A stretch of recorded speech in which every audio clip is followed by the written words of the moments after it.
We now move on to one of two practitioners' perspectives with Jakob Strømann Andersen from Henning Larsen Architects, talking to us on the focus on technology in architecture. Over to you, Jakob. Thank you for the invitation. I'm very happy to be here to give a presentation on digital innovation and technology. My presentation today is called Digital Craftsmanship. It's because it's a new way of working with digital innovation and technology into the design processes, both in the compute way, but also get it out of the computer in the manufacturing process. I will show some cases today about how we work with innovation at Henning Larsen Architects.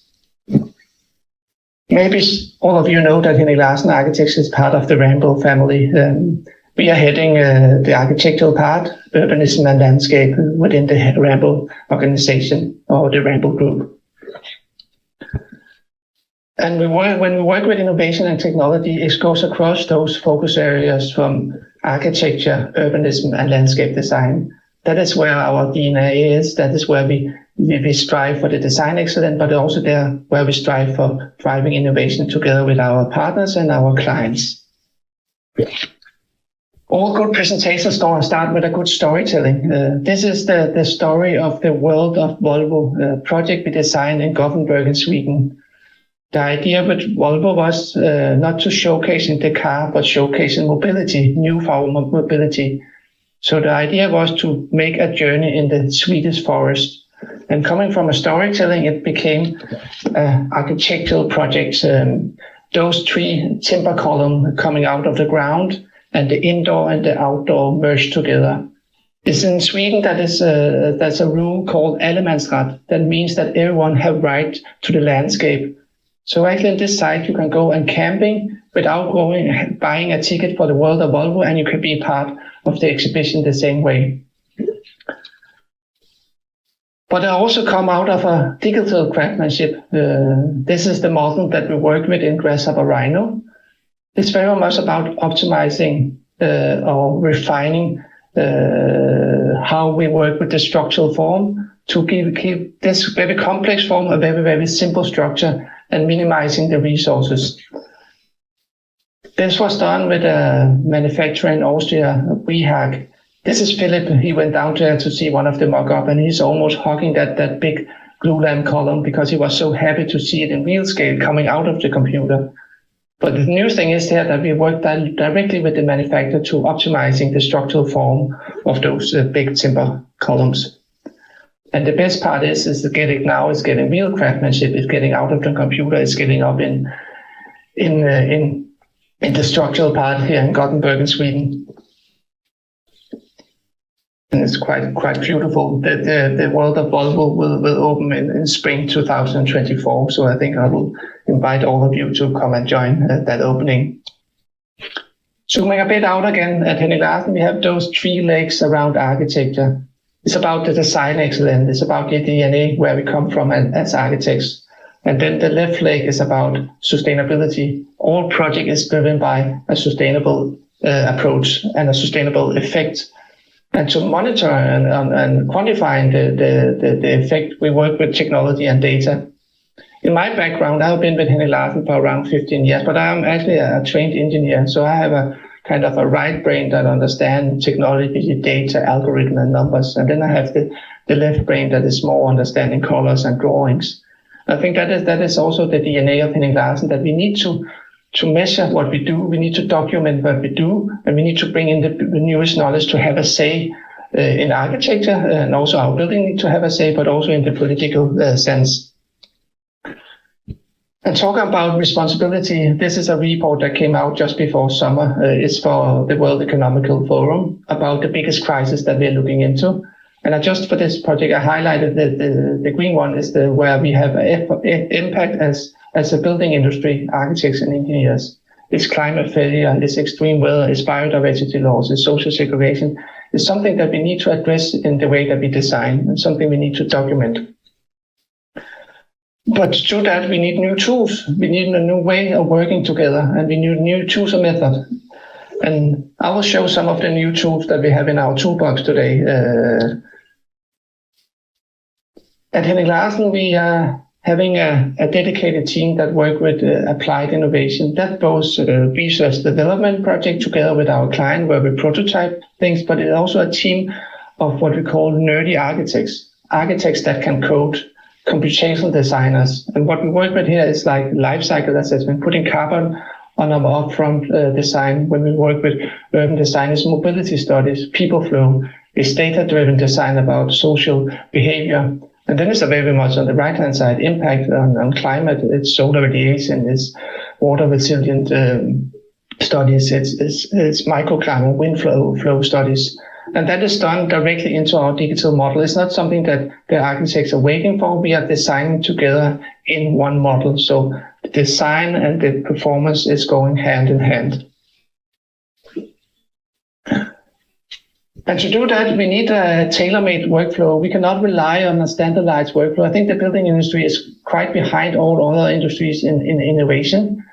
And how we see it is that we need to craft our workflow together with the architects, the designers, and also the client. So what we do here is like small scripts, small programming that we have designed for each project to make sense and give quality. You can see there is a smart path finder. That was a project where we worked to find the quickest route for wheelchairs coming up a landscape. Instead of testing a lot of things, we just designed a script that could do that. We do a lot of generative design where we iterate a lot of models, up to 10,000 different iterations, and then we evaluate about the impact. We do urban noise simulation. We integrate daylight. But you can see all of them is like, it's not numbers, a graph, it's integrated in the massing, in the way of explaining it directly into the digital model and into the form findings. And today I've decided to put focus on the new thing, the new research that come out of it. At Andersen, of course, we do on the left hand then we do projects. Then we also do design method, how we integrate that knowledge into our design with knowledge or design with impact. And then on the right hand side, we do research, hardcore research. We have a industrial PhD program. Actually, when I started at Andersen, I was one of those guys here. I started as a young engineer from the Technical University of Denmark. So the first 3 years at Andersen I spent doing research on energy efficient city planning or urban planning. This is our current or our PhD that some of them is just finished, handling their thesis, and some of them is just started. On the left-hand side is Imke looking into lighting design. We have Pelle that looking into design for the assembly or biomaterials. Krista is German. He's looking into big data. We have Drew. He was talking with people. Krista was looking at numbers about social behavior. Then we have Finnur from Iceland looking into acoustic design. And we just started up an industrial PhD with Katie. Katie is a surfer girl from UK that also loves robots. So she's looking into additive manufacturing or 3D print together with university partners and industry partners, and it's all sponsored by the Innovation Fund Denmark. And by doing PhD is also about, of course, bringing in the greatest knowledge, upfront knowledge, but it's also about bringing in passion. This is Finnur, our acoustics designer. And normally when you talk with acoustics, it's not just to generalize a bit. Normally you will meet an old hair gray guy talks about noise, getting rid of the sound in the buildings. Finnur, as you can see, he loves music, he loves sounds. So he talks about soundscape, how our building sounds. And of course, something needs to be more vibrant and something more to be more quiet, like a music track. Some tracks are more heavy metal and some of them are more quiet. The same way we should see our buildings. And the first case is actually with Finnur, where we brought the knowledge from Finnur into one of our designs. It's just opened. The design is the new civic hall in Sweden, in Uppsala. It's an extension of our existing building that we renovated the existing, and we brought a new part to it, and we create a new civic square. So on the left-hand side, you see those two parts like a Tetris game that is putting together. And then we are covering the urban plaza, and we're putting the console chamber into the center. That is this sculptural piece that is also the acoustic piece. But the idea of that this space should be like an indoor and outdoor space is very, very vibrant space. There are school classes running around, and there is workplaces happening. Here's an image of the opening. You can see there's people working there. There's people coming in visiting. There will be a small concert. So a lot of those acoustics is very much related to the behavior of it. Some areas need to be more vibrant and some of them need to be more quiet. And normally when you do an acoustic simulation for a space like that, you will do like what you call a ray trace-based simulation. That is a screenshot of this. It's like sending a trace out and then bounce around all surfaces, and then you get some dBs, some numbers back if it's good, if the vibration and the sound absorption is enough regard to the standard. And sometimes you're lucky, you can get some modularization, you can hear the space, but you don't get the feeling of the space. You cannot walk around in the space and hear the dynamic of the sound. So what Finor developed was actually what is in my right brain is a numeric algorithm that can do a new calculation on sound, going for the ray trace-based to a wave-based simulation. Here you can see how it's wave-based, and it's like it's curving around the corners. It's behaving like a wave in the sea. And here's Finor when he's testing out in the sound-dead chamber at the Technical University of Denmark. I brought in a small mock-up here. I will be a bit quiet. Here you can see a test where we used it in the design. Walking around in a virtual environment with VR glasses on and headset on, and changing different absorption on the walls and different sound sources. I will play this and will take around 30 seconds.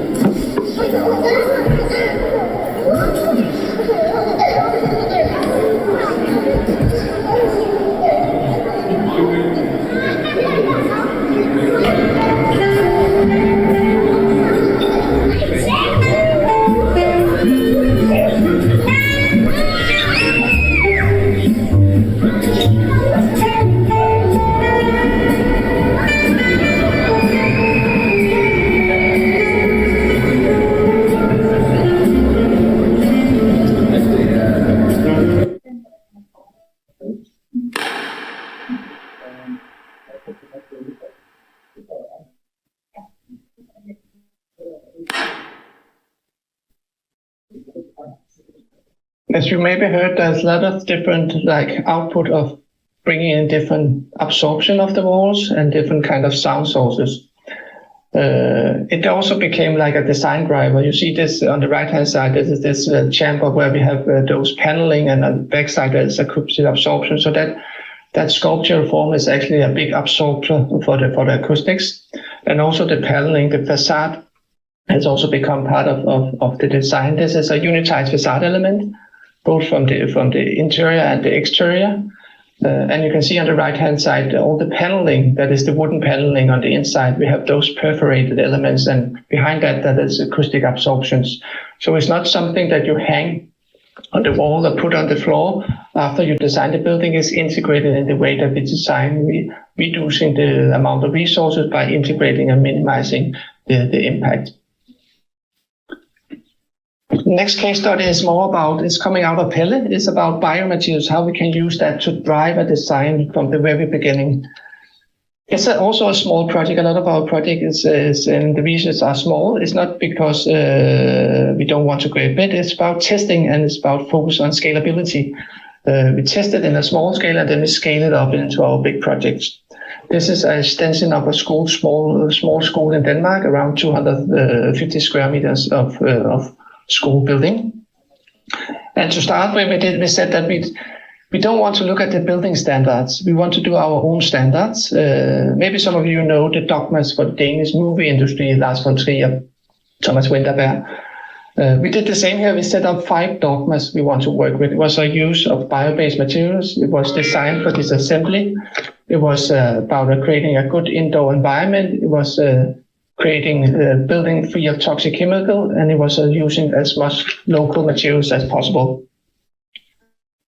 So that was the ambition. I will not go through all of them today. I will look into the bio-based construction.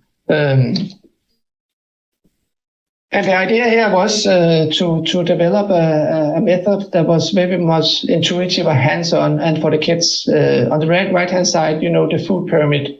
All Danish kids know the food pyramid. It's like having the cucumbers and the carrots in the bottom, and then moving up to the red beef in the top. It's both about health and well-being, but it's also about CO2. On the right-hand side, we did a pyramid, a hierarchy in upfront carbon. That is what we call the A phases carbon, the extraction, the manufacturing of the raw materials into a product. And you see all the bio-based materials in the bottom, and they move up to steel and masonry and aluminium up in the top. So it's also that we become what we eat. We all know that. And we all know that the 3 cucumbers is equal to 1 kilogram of CO2 in the production. And looking at the same in the pyramid, we should also take responsibility of what we build, and the building become what it built of. And looking not at cucumber, but at an aluminium window, 1 kilogram of CO2 is equal to 1 to 412 times of aluminium window, or 1 to 20 of a steel beam, or 1 to 5 of a stone wool bat. So it can be very, very kind of direct and intuitive. And when we looked at the pyramid, coming from that research, we looked at the right-hand corner, and we saw straw down there, and said that straw have the biggest absorption of capturing of carbon per cubic meter. So let's try to build a school of straw. And one kilogram of straw is actually equal to one small handful of straw is actually equal to minus 1 kilogram of CO2 is captured in the straw in the biomaterials. So one small handful is actually equal to 3 cucumbers. So now we measure everything. Every our project is measured in cucumbers. But it started us up as a research development with the School of Architecture. Then we tested how could we use straw to design from. Then we went in dialogue with some manufacturers of straw elements, straw cassettes. And then we start from that on to build and put it into a digital process. Instead of it was just a hippie materials, it became like a more standardized materials that we could bring into our digital modeling, working with those straw elements and start building from them. So the whole idea here was to take an element that have a big carbon impact that normally is seen as not as a modern or like an innovative building materials, but bring it into a more technical design process, and then we could start designing a modern school. But again, you also need to take care when you use biomaterials. On the inside, it's fully with clay, and outside is also with wood. So everything is bio-based materials in the construction on the walls, so from inside to outside. So it can also absorb a lot of the moisture. And here you can see the school that is just opening this summer with the timber construction, the straw construction, the wooden cladding.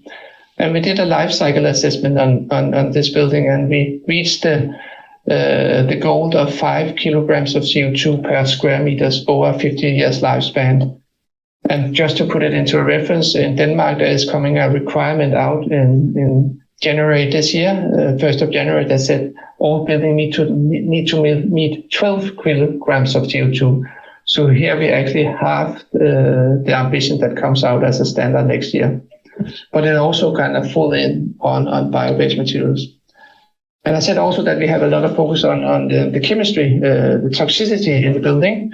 And we measured it before the students moved in. And the funny part of it, that it was very low because of the bio-based materials, but then the student will move in with the chemistry classes, and then the content of toxic went up again. But it was not because of the building, it was more about the functionality that come into it.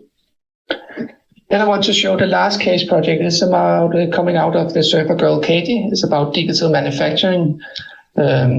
And again, it comes out of an idea of using new technology, new manufacturing technology to optimize our process or projects.